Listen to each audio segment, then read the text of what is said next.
Bienvenue sur chaîne de WebGClouds. Bien plus qu'une agence web, nous mettons nos différents services. Consultant, expertise technologie et numérique, service à la personne. Sans plus attendre, je laisse la parole à Magali, notre assistant virtuel qui va présenter le sujet du jour. Bienvenue sur la chaîne. Aujourd'hui, on va parler d'un sujet qui concerne de plus en plus de Français. La bataille entre les banques traditionnelles comme Société Générale ou BNP Paribas et les banques en ligne et néobanques. Est-ce que vraiment les mastodontes du secteur bancaire sont capables de rivaliser avec la souplesse et la modernité des nouvelles offres digitales? Vous allez voir que la réponse n'est pas si simple. Entre lenteur administrative, déplacement obligatoire et une transformation digitale qui peine à convaincre, je vous partage aujourd'hui mon expérience. Restez jusqu'à la fin, je vous donnerai mon avis objectif et quelques conseils pour choisir la banque qui vous correspond le mieux. 1. Les banques traditionnelles tentent de rattraper leur retard. Depuis quelques années, les grandes banques historiques comme Société Générale ou BNP Paribas tentent d'améliorer leur image face à la montée fulgurante des néobanques. Elles investissent massivement dans le numérique, applications mobiles modernisées, services clients en ligne, chatbots. Sur le papier, tout semble être mis en place pour séduire une clientèle de plus en plus connectée. Mais dans la pratique, ces évolutions sont souvent lentes et incomplètes. L'expérience utilisateur reste bridée par des processus internes lourds, hérités d'une époque où tout passait encore par des agences physiques. Résultat, malgré des efforts notables, ces banques peinent à offrir la simplicité et la rapidité d'une néobanque. Le client, lui, ressent encore trop la lourdeur d'un système bureaucratique.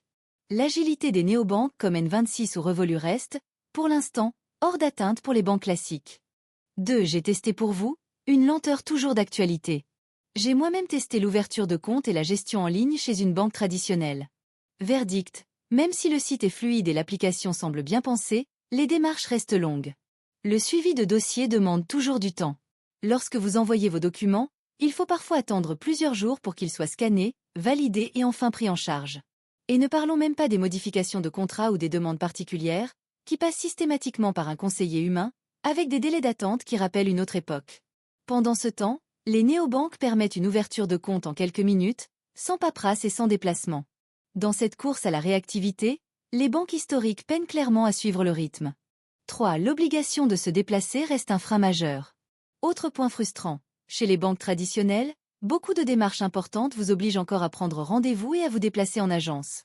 Qu'il s'agisse d'un prêt immobilier, d'une modification de plafond ou même d'un simple changement d'adresse, il faut souvent bloquer une demi-journée pour rencontrer un conseiller.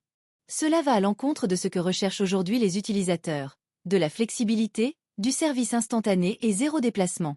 Alors que les néobanques vous permettent de tout gérer depuis votre canapé, les établissements classiques restent prisonniers d'une culture où le contact humain est obligatoire. Sauf que, paradoxalement, cet aspect humain devient de plus en plus impersonnel et administratif. Un vrai paradoxe à l'heure du tout numérique. 4. L'écart d'expérience entre les néobanques et les banques classiques. En matière d'expérience utilisateur, les néobanques proposent des applications intuitives, des interfaces épurées et des fonctionnalités innovantes comme le blocage instantané de cartes, la création de cartes virtuelles ou encore la gestion budgétaire en temps réel. En comparaison, les banques traditionnelles affichent des applications souvent rigides, peu ergonomiques et lentes à intégrer les nouvelles tendances. Pourquoi cet écart? Principalement à cause de leur structure complexe et de leurs systèmes informatiques vieillissants, qui freinent leur adaptation au digital. Pour le client moderne, habitué à la simplicité d'outils comme Revolut ou Lydia, la comparaison est sans appel. Les banques classiques font figure de dinosaures dans un monde qui évolue à la vitesse de la lumière. 5. Le futur des banques traditionnelles face aux défis numériques. Alors, quel avenir pour les géants comme Société Générale ou BNP Paribas face à cette révolution bancaire? S'ils veulent rester compétitifs, ils devront aller bien au-delà des simples applications mobiles. Il leur faudra repenser tout leur modèle. Moins de paperasse, moins de rendez-vous, plus d'automatisation, et surtout, une véritable culture de la simplicité et de la réactivité.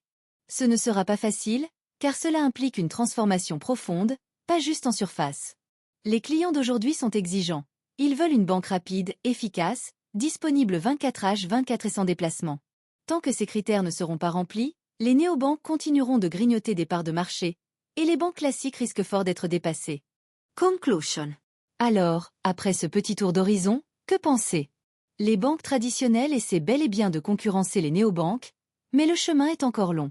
Leur transformation digitale reste trop timide, souvent bridée par des contraintes internes, et les clients en ressentent les limites. Lenteur, complexité, déplacements inutiles.